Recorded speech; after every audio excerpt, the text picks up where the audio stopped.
I didn't at the time think of shooting any footage of me creating the shifter support, but imagine that I took a 1x6 piece of dimension lumber, it's just pine, and pushed it through my table saw and create these narrow strips, and then glued them to each other, edge on edge, and created a panel that was, you know, about 2.5 times that length and at least twice that width. And then traced out a pattern that I knew I was going to need to go in between the two sides. And you can see how there's multiple heights that I'd sort of tried. The arm's a bit wobbly, that's why nothing really lines up perfectly.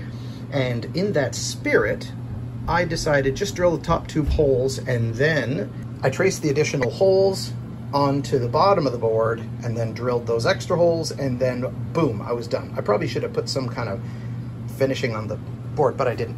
So this is the floor mount. This is going to keep the chair from rolling around, and it's just a scrap of plywood with a hole cut in it right where the wheel needs to go, the front and center wheel out of a 5-wheel chair.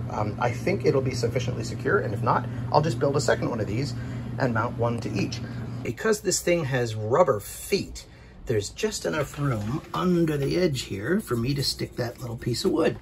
And the blocks glued to the front and back will keep it from sliding or twisting.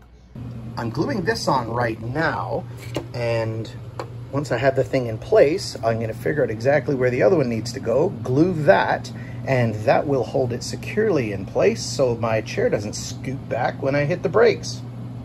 This was meant to be a little buttress that goes on the shifter platform, but I've decided it isn't really necessary. The thing doesn't really move around like it used to. Supported at the bottom, it seems to be really wobbly the way it was designed, but just by securing it to the upper arm with that little chunk of wood thing that I did, it's great now.